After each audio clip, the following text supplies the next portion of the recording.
in philosophy, especially if I plan on putting in so much time. You know, I'm willing to then spend a lot of time clarifying, like, well, what is my end goal? What's the terminus? And I've been working on that, and I've been even writing an essay and stuff. And I just wanted to go over a couple of things with you and ask you something. So, I mean, you're familiar with some of these because we discussed them, like make my thinking for solving problems efficacious and experience as such. But then as I'm going through these, what I'm realizing is, and especially after I wrote that essay, is it's very hard in philosophy for me to specify some concrete end goal. Like, all right, there's all this stuff and it sounds great, but like, if I ask myself, what does that look like? Who will I be? It's not like, you know, in any other field, like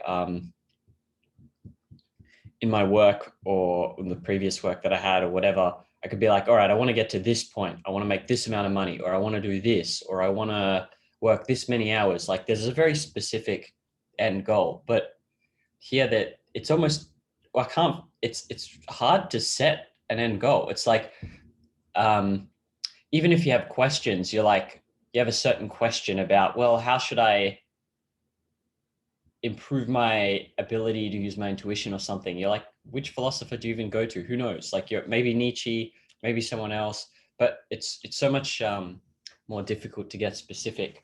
And I'm wondering if you have any thoughts on that. Like when you approach it, it's almost like a never ending thing because it's so hard to set a specific concrete outcome. I mean, it's not any different than, well, the context is your entire life in the long range, and that is certainly hard to narrow down at all because Right. if everything goes there, then it's hard to integrate it or even reduce into something you can handle. And Right. that would be the point of sub goals or dividing it up into reason, self-esteem, and purpose, and even subdividing those further to then try to get at something that you can work Right. towards. Right. Say your life purpose or your career goals, you split those down even to say.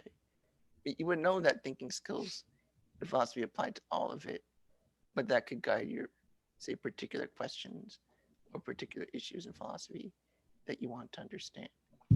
When you're saying you want to be more effective as living your human nature, that's essentially what you're saying.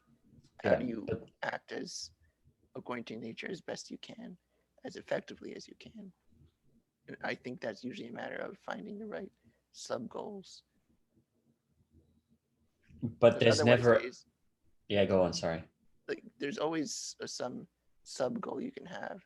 The difficulty is trying to divide it down to Right. into pieces and parts that you really Right. can't. Otherwise, yes, it'll be just this really abstract thing that you don't know what to do with. Right. Because I mean, all the right stuff right there is just your mind can't handle it. So it's just a matter of breaking it down. Right. So set up sub goals for each. So like if it's solving problems and experiencing it as efficacious, then it would be what specific problem do I have that I want to solve that might be outside of philosophy, and then how can I apply philosophy to solve it, that kind of thing, right? Yeah, or you could approach it two ways, like one top down, as in you're looking at your end goal is life, or it could be bottom up in the sense of the values in front of you or your life in front of you. What are the things you're doing right now, or what are the ways you can further what you're doing now, and approach it from both ends, both your goal in the long run, and also your goals maybe in the more short term or the more apparent things right now that you've already thought about.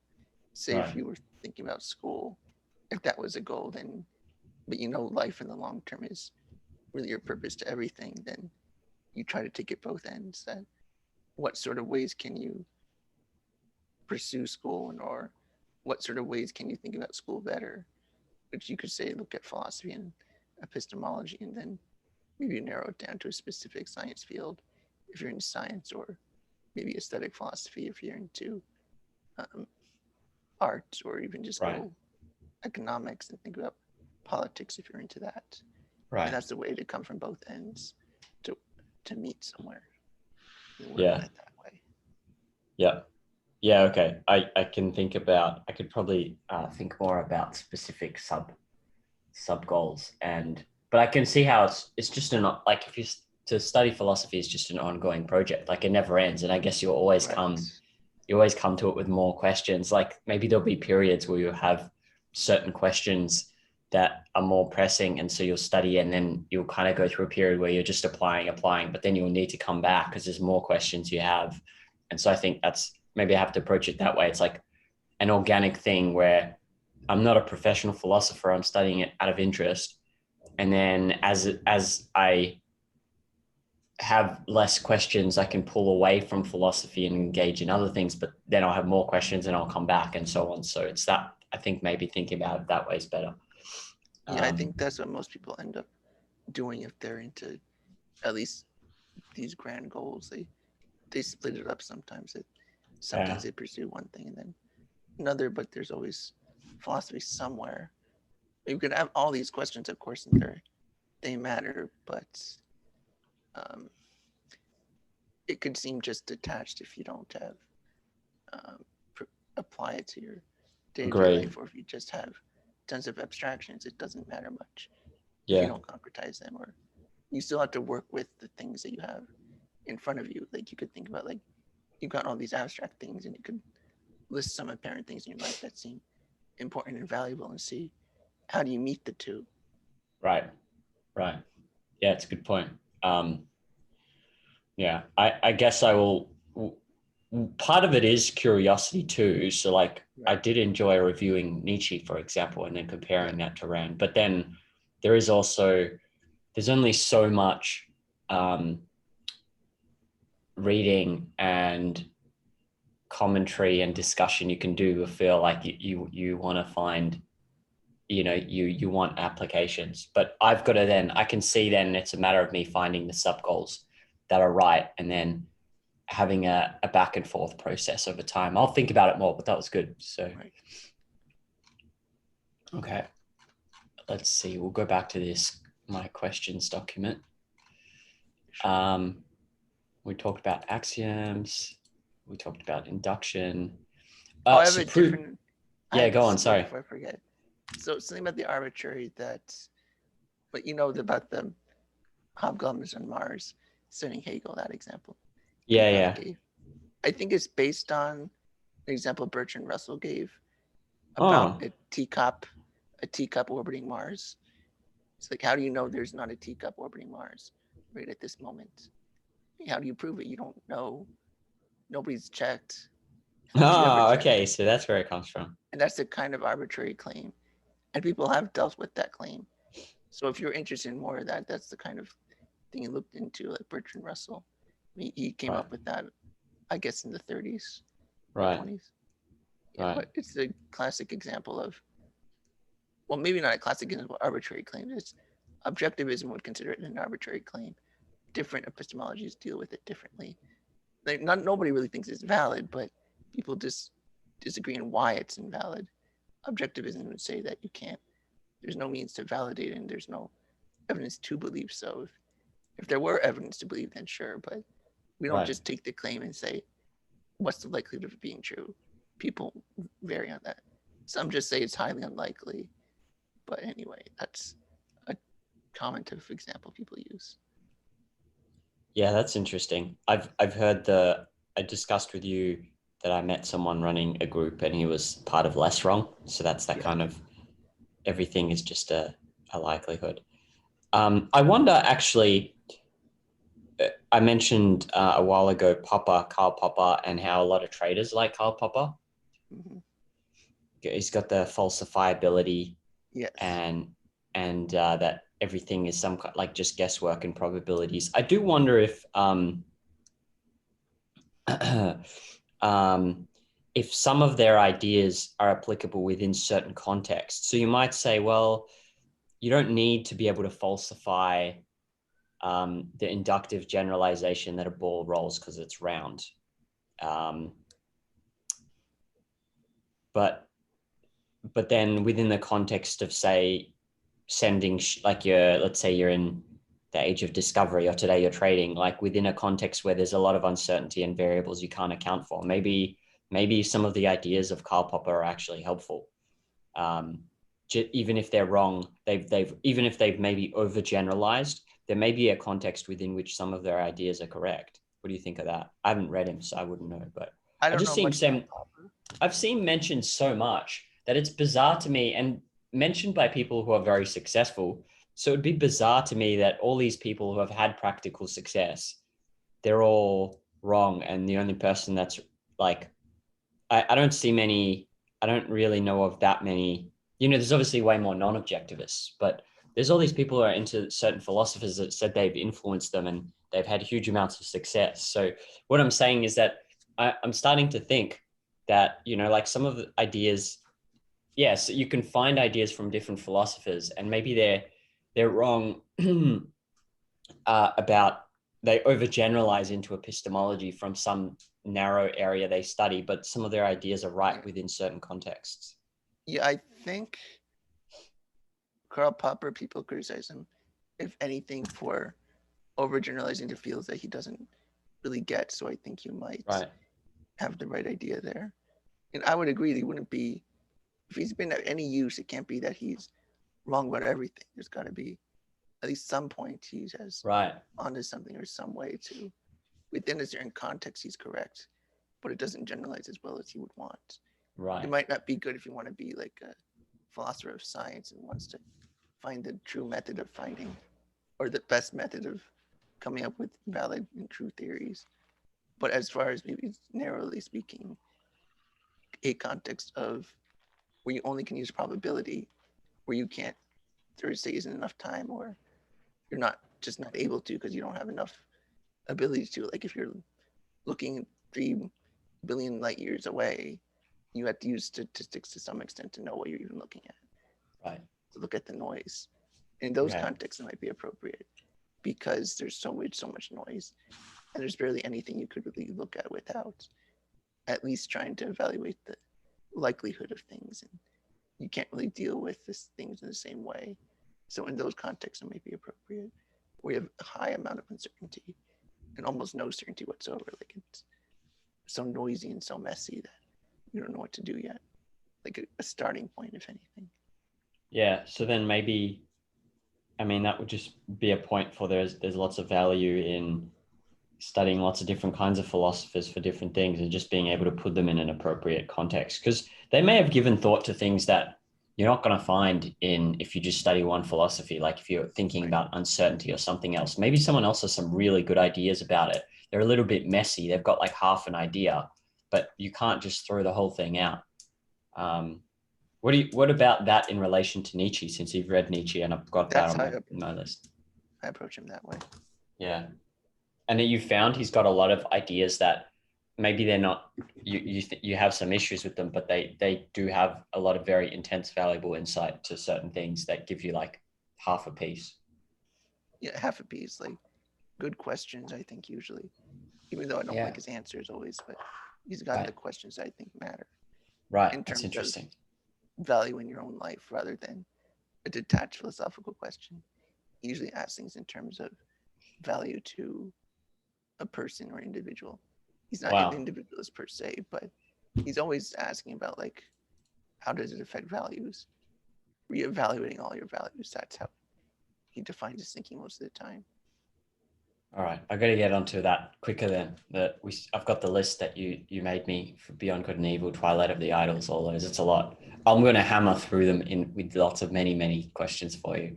Do you think Aristotle's better to start with first or Nietzsche? Because Aristotle gives me some background to like. Probably Aristotle. Yeah. Just to give yourself a grounded perspective on things before you go on his Nietzsche's kind of wild ride. Okay, cool. All right. Let's jump straight into questions unless there's something else to cover. No. Proof to inference, the relationship between the two.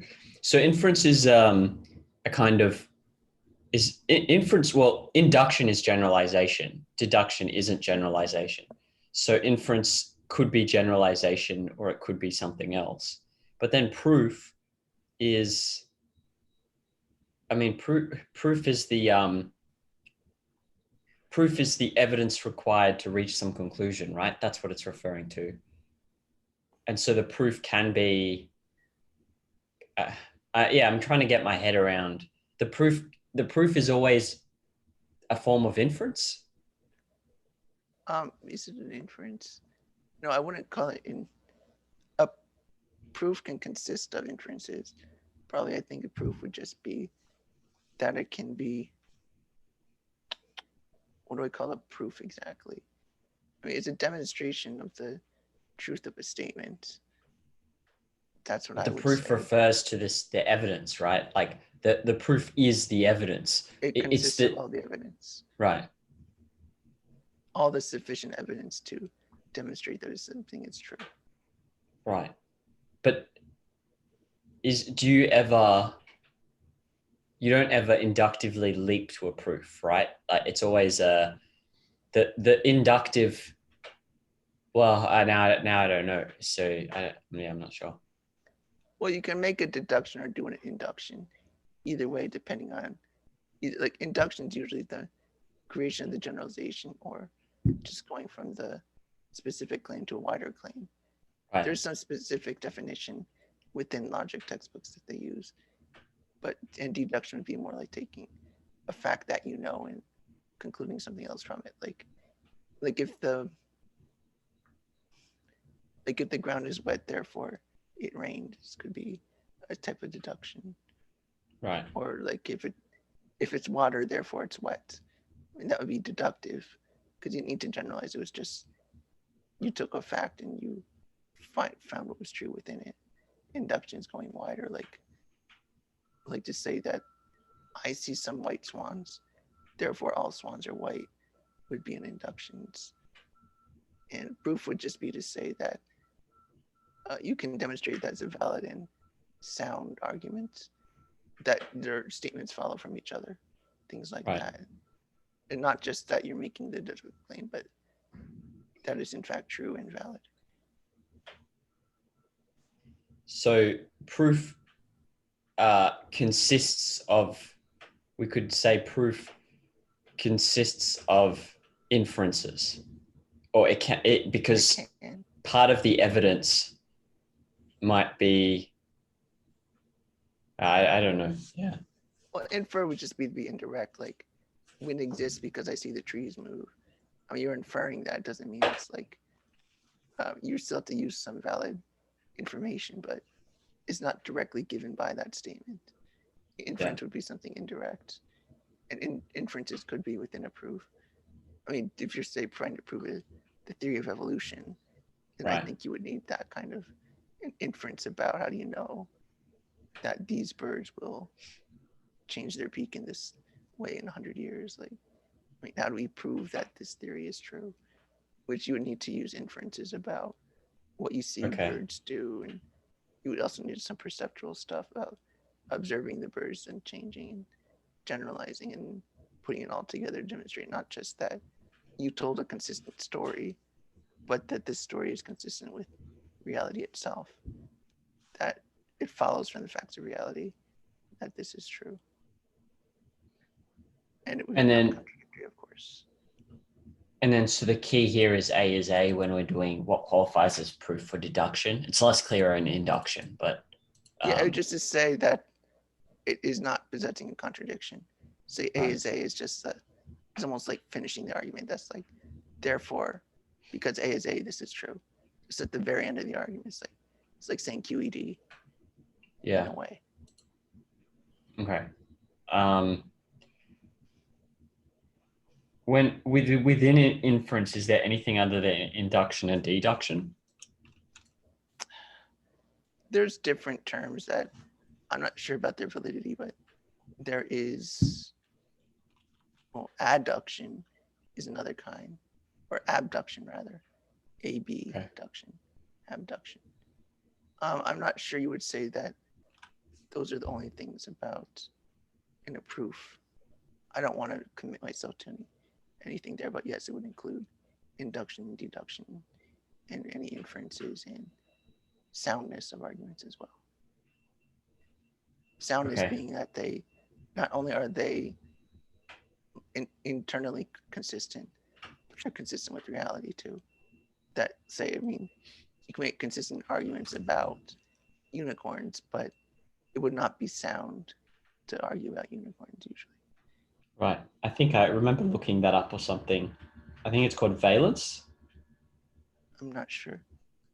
Okay. There's something in logic which is the truth is in the relationship between the statements, not just their relationship to reality, something like that. I can't remember exactly, but what else did I want to ask you on this topic? So the thing I was thinking about that I find interesting is that often I was listening to a lecture by Harry Binswanger, and he was saying that I was actually talking about Aristotle's discovery of the laws of logic and how obviously people before that would they have some sense of something is off here. They were able to identify contradictions. They just weren't able to do it self-consciously and consistently. And I was thinking about that in relation to intuition, because you mentioned intuition a few times, and how is it that we cannot consciously identify something with our reasoning mind, and yet our emotions present us with some kind of signal. It's not enough to necessarily do anything with it, but it's like something is off here, something is wrong. How are our emotions picking up on that when we have not yet assembled some conscious view of what's right and wrong? Like the emotions are picking up on it before, and then they're directing the conscious thought. But that, to me, that's interesting and strange, because that would mean that somehow they're able to detect when certain elements are present in focus that are important to assemble into some concept. I don't know if you've given that any thought, but I think usually probability works out well. That a lot of reasoning is related to probability, even just on a basic level. That's even like pre-civilization, that your mind can still detect statistical regularities, and what your concepts you do have can use those regularities to at least succeed. But then you could develop logic just to be consistent about that, or not just get lucky, or you're basically asking how can your emotions respond correctly without. I think it's just because people can generally succeed at making inferences with probability, or even they don't have the concept of probability though. So right, but I should say statistical regularities. Just say often or sometimes. Like associations of some kind. Yeah, but also even some automatic processes can detect statistical regularities. I mean, not that they're using concepts, but right, that they're sensitive in the way they operate to probability, and that's you can have some amount of success. Right. And your reason, of course, improves by far with the conceptual concepts and trying to make direct conclusions. Like you say, if it usually rains on Tuesdays and therefore it's going to rain next Tuesday, it's probably something anybody could have said. It's not like they know why it's wrong or is that valid. It's just it's a thought that makes sense, and they follow it. They have that. They can use concepts to do that, to know that it rains on Tuesdays. Even if it's wrong, I mean, they're still identifying something about the world and doing their best they can. Logic just allows you to go beyond that. How do you know? Okay, you know it's every Tuesday so far, but is it going to rain next Tuesday? You need logic in some form or another to demonstrate or show that you're not just getting lucky or you're just guessing. Right. If you're thinking 3,000 years ago, it might be relevant to say, is it the rain god that did it, or is it something else? Like you might say the rain god's angry at us on this week, so he's not going to rain next Tuesday. I mean, you can't use logic there. I mean, unless you had logic, you couldn't really do anything except just was the best guess. Yep. And how what would you do if you had, like, what would logic do in that case? Like, all right, you know, the law of identity. So what? Like, how would the person think about the rain every Tuesday if they have the law of identity?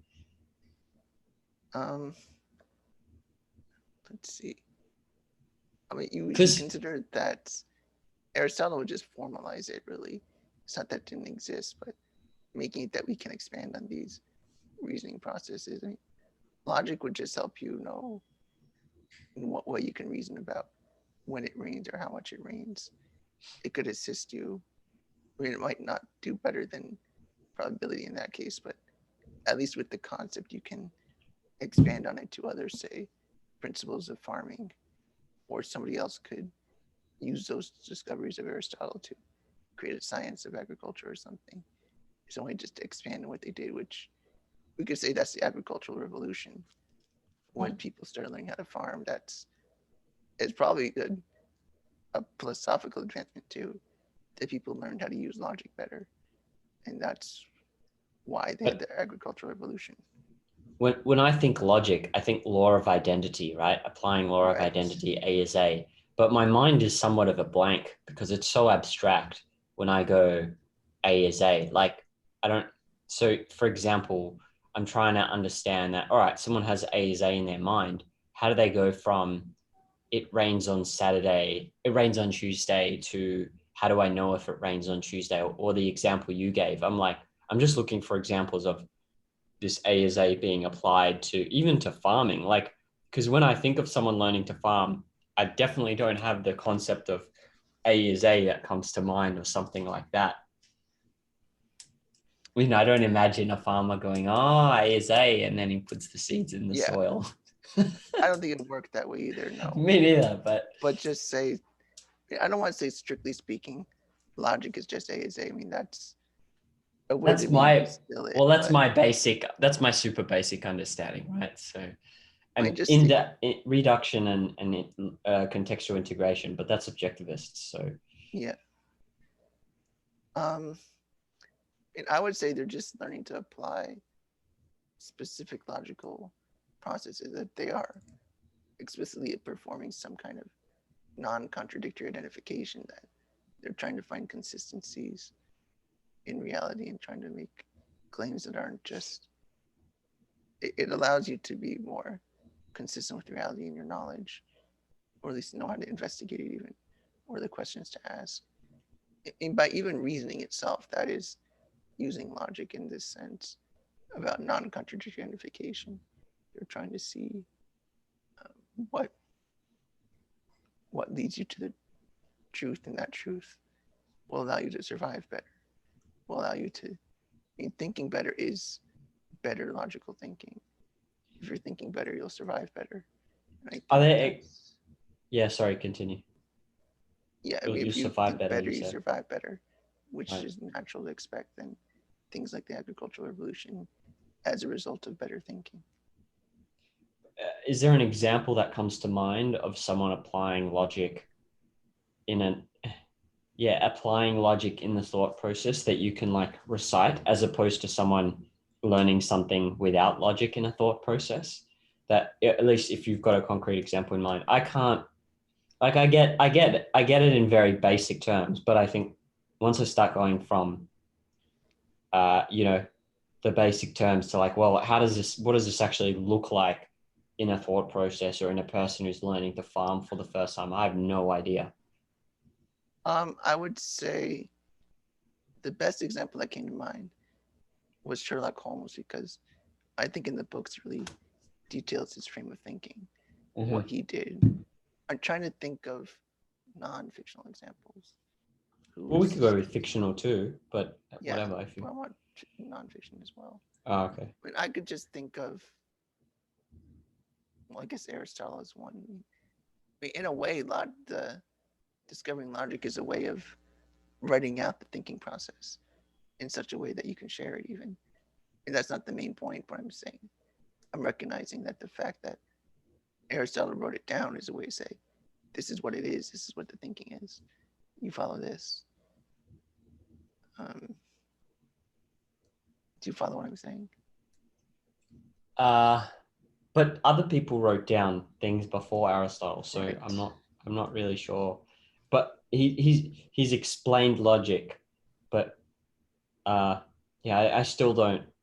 I don't know. Maybe I have some questions that I need to answer and need to see more. Maybe we won't get into it because it's pretty hard Yeah. to concretize what exactly is a person who's going through logic and how they reach a conclusion versus someone who's not. Yeah. I mean, the only examples I can think of is just maybe a scientist or a doctor explains their reasoning process. Right. Well, what about, okay, actually, I can think of some, not an example, but to identifying a contradiction in, if there is a contradiction in the example. Let's say someone says, okay, so humans have the capacity to give birth, and it's a doctor. Okay. He's like, I know humans have the capacity to give birth. And now a patient has come in and it's a male. And he's like, oh, maybe you can give birth. How do I know you can't give birth? Because humans have the capacity to. What is the, what is the, what is the error in logic in his, like, where is the A is non-A in that? Deductive fallacy, I think that's what that is. I think that's a deductive fallacy would be just to say merely because it's human, therefore they can give birth. I mean, you can't. Let me look at what deductive fallacy is to give a better explanation. But then where does that, like, that's a form of A is non-A, but then where Yes. is the A is non-A in the thing? Like, that's what I don't get. Like, In the statement. yeah, when in his whole conversation, when he's, okay, humans can have the capacity to give birth, therefore you might be able to give birth, he says to his male patient.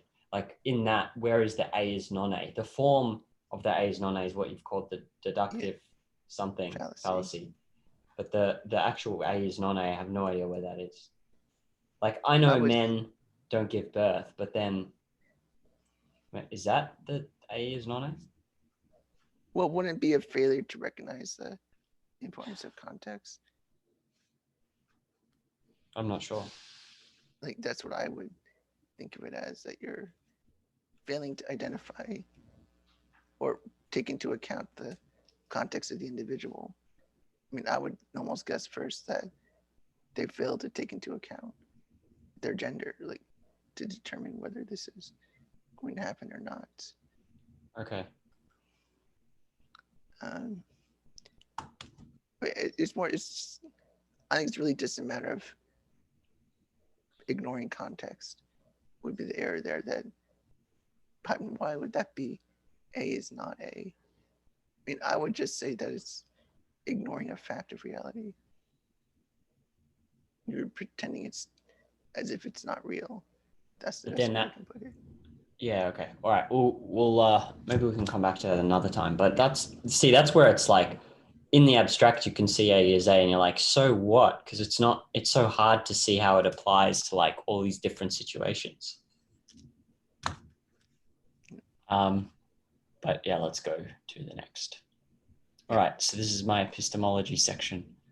When you're defining a negative, for example, absence, ignorance, or concepts of relationships like father, mother, or maybe cause is a separate one. But when you're defining a negative, is that the genus differentia thing wouldn't work anymore, right? Like, you'd need to, it's almost like you're defining an absence of something. Like, I don't know if that can be I don't know if that fits that genus differentia. What do you think? I think it would, as long as you know that these only exist insofar as they contrast with an existing concept. You can't have the concept of absence without first having presence. That you would need positive concepts first to even come up with negative ones. I think that's the way you would look at it. So whatever genus would be of ignorance, you just take the opposite and find the genus of, say, I don't know, wisdom. And the only reason I would use opposite there is because I'm not sure what an opposite genus would be.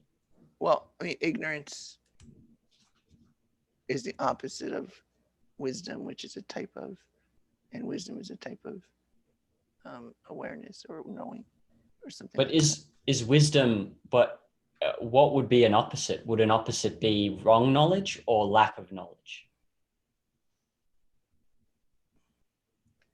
Um, I'm actually, I wrote down opposite because I was like, not that, I thought maybe it had a geometrical definition. It was actually to do with geometry. And then we've taken it, we use it figuratively. So then it's not clear once you get into abstract concepts, what's actually an opposite. yeah, I guess the best way to think of it is, what is the concept contrasted with? You don't have these concepts without some contrast. Knowledge. Yeah, knowledge, ignorance and knowledge, absence They're related and that way. You just know it's an yeah. absence of the qualities of wisdom. So then the genus would be a kind of absence. That seems strange. I'm not sure how to phrase it. Yeah. I'm just saying it's a subclass of wisdom. I guess I would say something along those lines, that it can't be detached or thought of separately than the concept of wisdom, that you can't say, oh, how do we know ignorance doesn't come through, or we're ignorant until we demonstrate knowledge, or actually, I'm not sure how to phrase that. I think you wouldn't begin with just saying, we're starting with the negative. You would define in terms of a positive, and then if there's the absence of that, then you can do that. Right. You have the absence of wisdom could be a thing.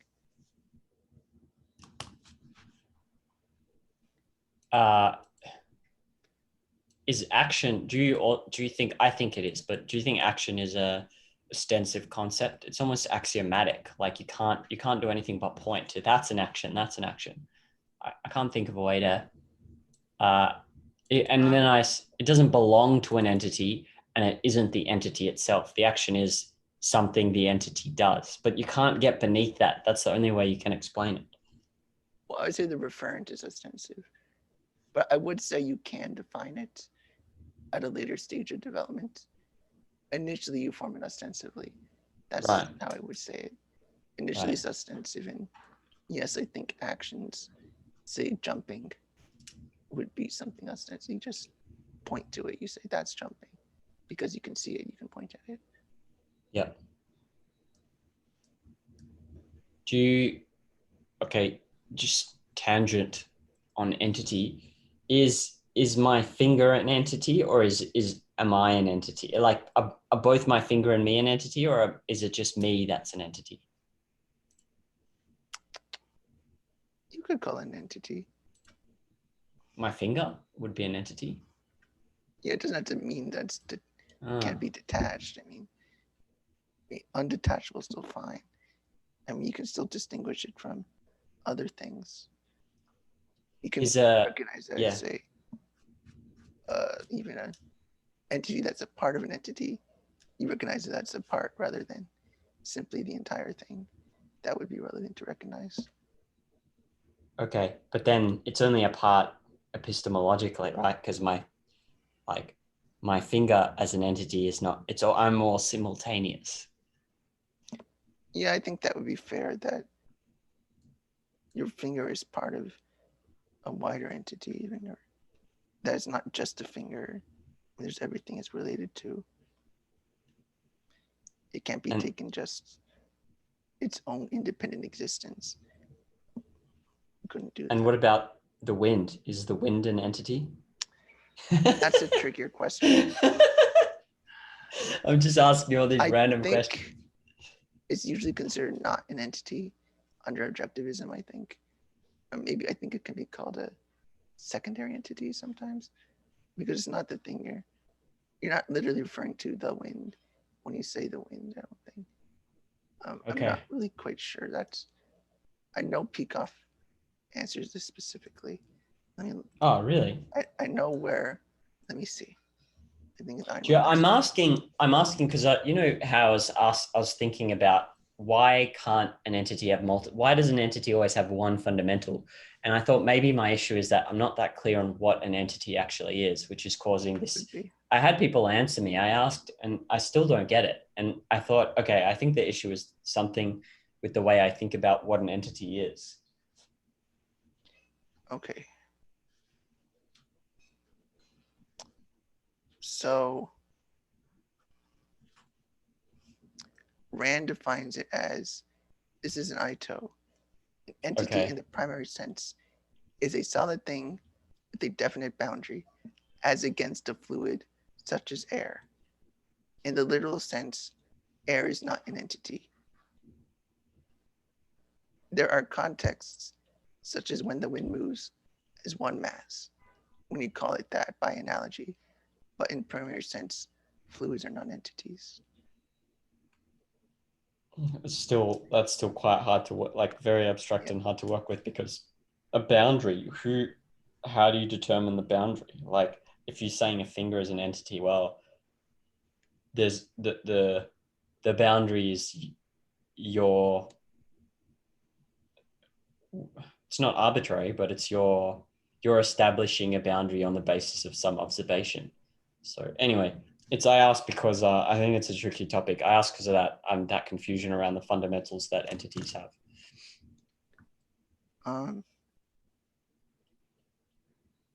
Maybe call it a entity in what Rand says in an extended sense, like atoms and molecules.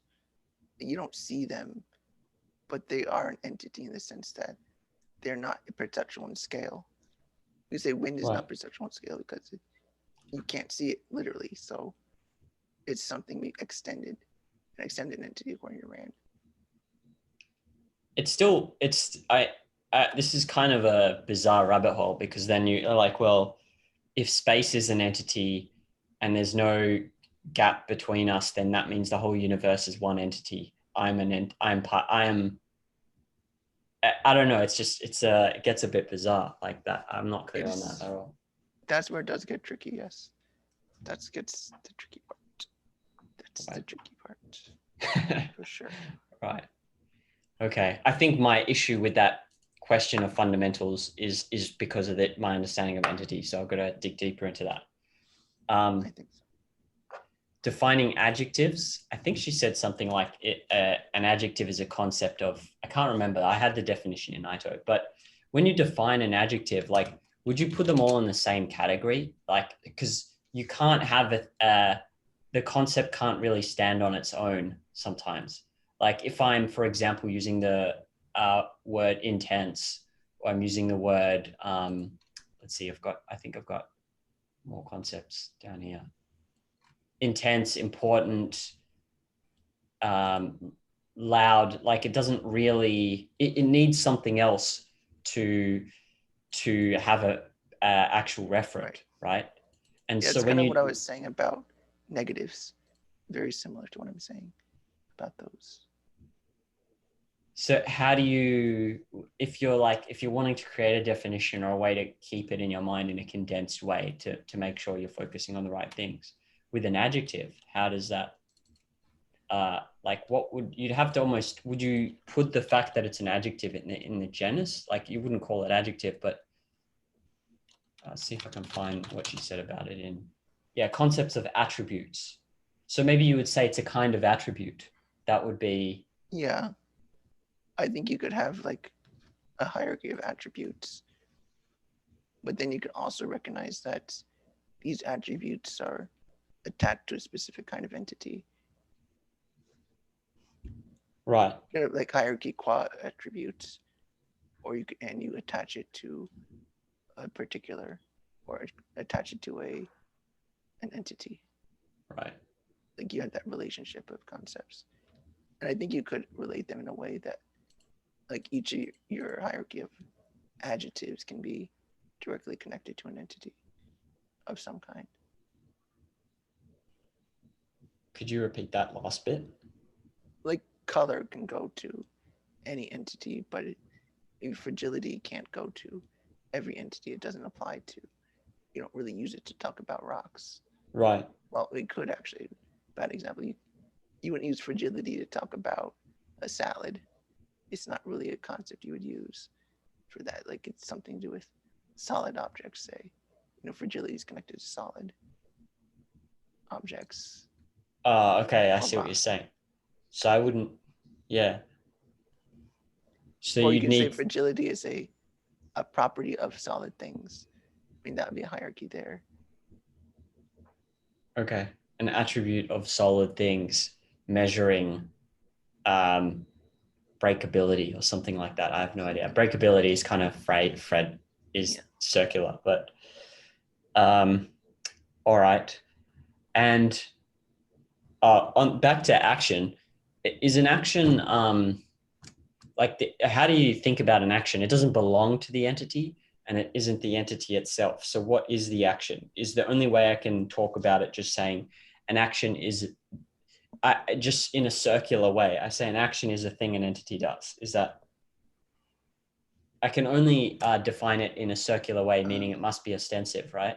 I couldn't think of a way to define it. Circular. Okay. I don't think that's circular.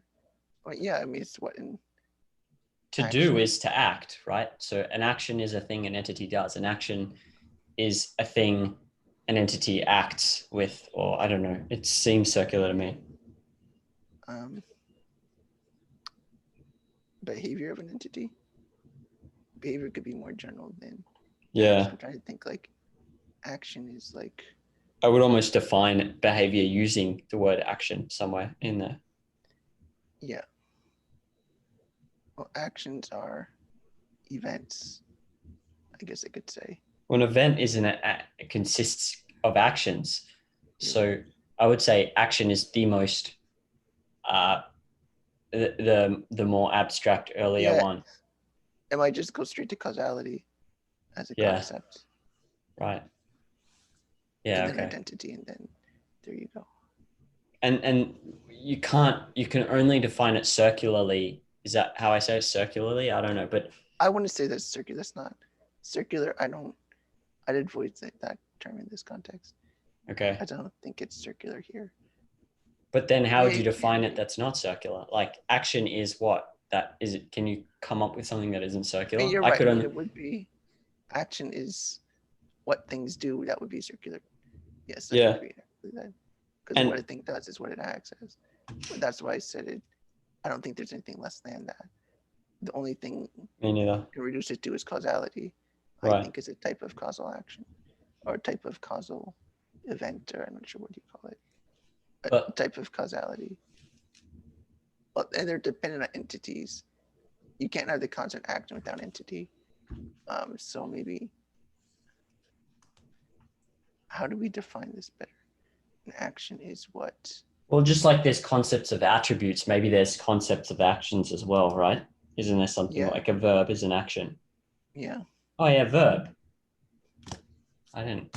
But then if you're if we can only think of a circular definition, that would mean that it must be ostensive, because I don't see how else you get existence exists. I think you should still be able to define it, even if it starts out ostensive. There's got to be an answer to this that we're overlooking. I don't think it's concepts of motion is what is in Ito. Action is a concept of motion. It's verb. And motion is. I'm trying to identify here is that they still all refer to entities. Entity is always more fundamental than these things, because you can't have an adjective without an entity. You can't have an action without an entity. But to say action is a motion of an entity is essentially to say action is an action of an entity anyway. So causes of or causal behavior of entities, or causal effects of entities, something like that. The causal nature of entities. That's still it's still weird, but okay. So you don't think it's what do you call when you define existence as existence? When you say existence exists, that's not a definition. That's a tautology, right? Well, that'd be just a axiomatic proposition. Right. But is it not the case that that's how you define anything that's ostensive? Well, It's just I this don't thing think is it's what because it is. they're ostensive. I think that's just because they're axiomatic. It's Oh, different. Maybe for those, yeah, I okay. don't think you could define it with the genus and differentia Okay. as by nature of being axiomatic. They're a different kind of thing entirely. As Right. things like action, I do think it's fair to say that causal nature of entities, because all entities have a causal nature, all entities act in some way or other. So I think it'd be fine to still say that all entities. I wonder if you can define entity exactly, except in an ostensive way. I'm having trouble with that one too. I mean, if I could define entity, then I think it'd be easier to define the other things. Right. Yeah, it's difficult. I was stuck on that. But and then the other thing is with English, you've got all these various forms. And I was trying to think, well, like, how do these are stupid examples, but like in general, when I have something that has so many different forms, how do there's like this one, I don't know if testing exists. Testing. Oh wait, these are tenses. So I don't know if these are good examples actually. I'm just trying to think of like when let's say you define a concept. How do you mentally account for the various forms without doing it anew? It's probably, do you think it's just something you do as it comes up? That would make sense to me. You define the main noun, and then from there you just sort of think about it as it comes up in a proposition where the word is actually important, and I think this would be a linguistic psychology question or a psycholinguistics question. I would suspect that you define the tense and you combine that with the word to get it on the fly, maybe. Yeah. Because you don't need more than a concept of the verb tense. Past tense is enough to know what test is in past tense. Concept test plus concept past tense equals tested. I don't think you need much more than that. Yeah. It's not like you're starting fresh, but you're using existing concepts quickly. I mean, maybe that's how language works, but either way, you can combine something else of a separate concept and quickly put them together. Yeah. Okay. These are also bad examples, but if I find some later that were more interesting, I'll share them. By the way, I agree with you that about action entities, almost better to say they can't be defined anything but ostensively. I mean, I kind of question anyway that would say you can define them even later in a genus differential way. I mean, we can point at them, that's fine, and we can use that validly that way, but I'm not sure we can actually define them. Right. I think you might need something more specific from there. Right. Okay. Yeah, I left it for now. I did try to come up with something, but out of curiosity. But have you heard this? This is on the topic of the arbitrary. So this is pro the arbitrary. And I'm curious what your reply to this would be if you had one. The absence of evidence, like you could say, well, that's arbitrary. Absence of evidence is the arbitrary, and it doesn't mean anything. But it's quite like, this is quite a nice little tricky compact statement. The absence of evidence is not evidence of absence.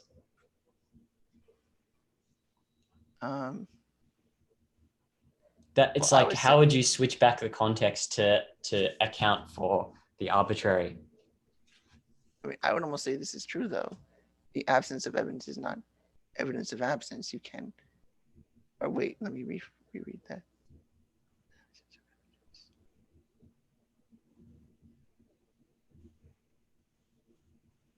But it's not even. There's only evidence for the presence of things. Evidence for absence is just, I would say, nonsensical.